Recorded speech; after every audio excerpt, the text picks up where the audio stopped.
Welcome to my YouTube channel. This is my first video. मेरा ये channel बनाने का मकसद सिर्फ ये है कि प्रैक्टिकली हम लोग जो डिफरेंट चीज़ें कर रहे होते हैं उनके बारे में थोड़ा जो वीडियोस जो हम वर्क कर रहे हैं उसमें हम वीडियो बना के अपलोड करना शुरू करते हैं ताकि वो कुछ लोगों के लिए हेल्पफुल हो सके। लाइक हम एसईसीबी के साथ डील करते हैं तो कंपनी इनकॉर्पोरेशन पे वीडियो बन सकती है, हम उस पर जो एनुअल फाइलिंग है उस पर वीडियोस हो सकती हैं। शेयर्स के रिगार्डिंग वो चीज़ें हैं। एफडीआर है तो हर बंदे के इनकम टैक्स रिटर्न के लेके हर बंदा परेशान होता है तो उसके रिगार्डिंग वीडियोस होंगी, ठीक है। सेल टैक्स की रिगार्डिंग हो सकती हैं। सीडीसी है, पीएसएक्स है, डिफरेंट भी जो भी हमारे रेगुलेटर्स हैं उनके साथ अगर हम डील करते हैं तो डिफरेंट चीज़ें हम लोग अपलोड करते रहेंगे। इन सारे कामों को करने के लिए बाज़ हम डिफरेंट टूल्स भी यूज़ कर रहे होते हैं, जैसे एक्सेल है, वर्ड है, पावर पॉइंट है, डिफरेंट चीज़ें हम यूज़ कर रहे होते हैं। तो उनके अंदर भी छोटे मोटे टिप्स एंड ट्रिक्स कुछ ऐसे होते हैं कि जो लोगों को अक्सर नहीं पता होता है, वो उस पर टाइम कंज्यूम करते हैं, बहुत ज़्यादा टाइम लगा देते हैं। छोटी छोटी चीज़ें होती हैं जो उनको नहीं पता होती। तो उसी चीज़ के ऊपर मैं फर्स्ट वीडियो बनाना चाह रहा हूँ, स्टार्ट कर रहा हूँ अपने मैं एक्सेल से।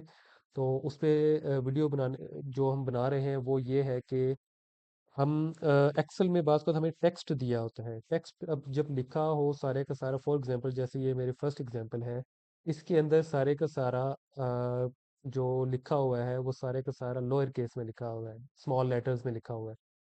तो अब मैं इसको या तो सारे को सारे का रिमूव करके मैं कैपिटल में लिखना चाह रहा हूँ, मेरी रिक्वायरमेंट है, मैंने सारे का सारे कैपिटल में लिखना है, तो क्या मैं इसको सारे को सारे का रिमूव करूँ और दोबारा मैं कैपिटल में लिखूँ?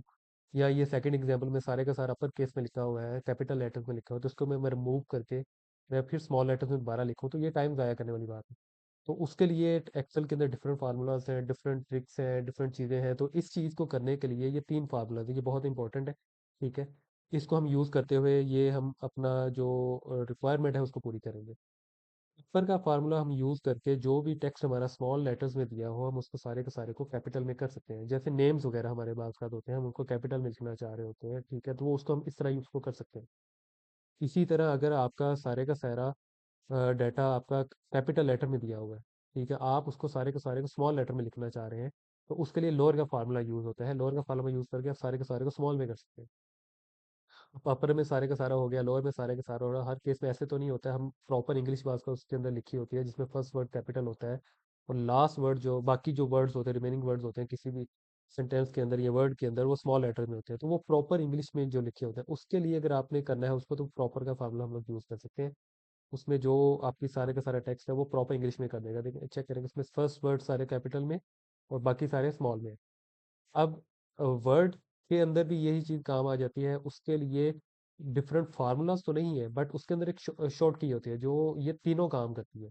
वो शिफ्ट प्लस F3 हम इकट्ठा दोनों प्रेस करते हैं, शिफ्ट के साथ F3 प्रेस करते हैं। तो ये जितना भी आपका टेक्स्ट होता है वो उसको लोअर केस में, अपर केस में, या प्रॉपर जो आपके इंग्लिश अभी 2 मिनट पहले मैंने, थोड़ी देर पहले आपको मैंने वर्ड के अंदर, एक्सेल के अंदर करके दिखाया है, तो हम ये वर्ड के अंदर भी करके देखते हैं। अब ये टेक्स्ट दिया हुआ है, अब ये सारा प्रॉपर इंग्लिश में लिखा हुआ है, बट मुझे हमारे सारे का सारा स्मॉल लेटर्स में चाहिए, ठीक है? तो हम शिफ्ट के साथ F3 प्रेस करेंगे। उसने सबसे पहले उसको कैपिटल में कर दिए। अब दोबारा प्रेस करेंगे तो ये सारे सारा स्मॉल लेटर्स में कर दिए। और अगर हम दोबारा प्रेस करेंगे तो ये सारे का सारा उसने प्रॉपर इंग्लिश में कर दिए। तो ये एक्सेल के अंदर या वर्ड के अंदर, ये दोनों के अंदर ये मौजूद है, बट उसके अंदर शॉर्ट की है वर्ड के अंदर, और जो एक्सेल के अंदर है उसके अंदर फार्मूलाज है। हम इन दोनों को यूज़ करके अपना टाइम बचा सकते हैं। तो आई थिंक ये आपके लिए बड़ा हेल्पफुल होगा। तो फ्यूचर में भी हम अभी फर्स्ट वीडियो है, डिफरेंट चीज़ें हम डालते रहेंगे इंशाल्लाह, और जो आपके लिए हेल्पफुल रहेंगी। थैंक यू भाई।